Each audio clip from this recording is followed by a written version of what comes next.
Bonjour tout le monde, j'espère que vous allez bien. Alors aujourd'hui sur cette vidéo, on va voir ensemble la deuxième partie des travaux dirigés de nomenclature des composés organiques semestre 3. Et alors comme premier exercice, on va prendre cette grande molécule et on va déterminer les groupes non fonctionnels qu'elle possède. Alors premièrement, on a un COH qui correspond à un acide carboxylique, un CON qui est bien un amide, un atome d'azote qui porte un seul hydrogène, c'est bien une amine secondaire, et un COOC2A5 qui correspond bien à un ester. Et comme deuxième exercice, on va prendre cette molécule qu'on va nommer ensemble. Alors si vous remarquez, on a deux fonctions, une fonction alcool et une fonction éther.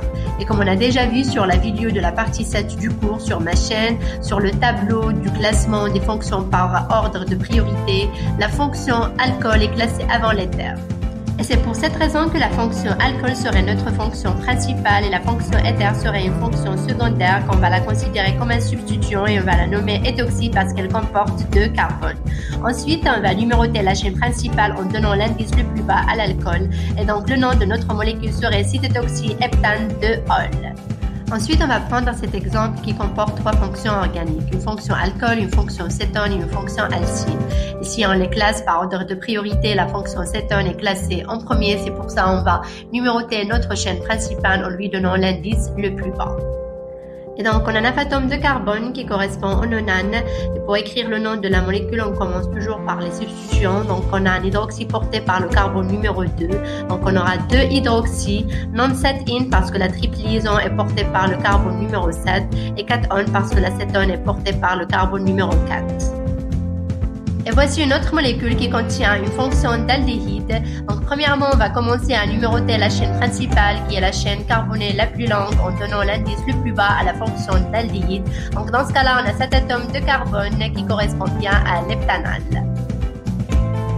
Et donc pour écrire le nom total de la molécule, on aura 2,2-dichloro parce qu'on a 2 chlores portés par le carbone numéro 2, 4 propyl parce qu'on a un alkyle à 3 atomes portés par le carbone numéro 4 et heptanal parce que c'est un aldéhyde.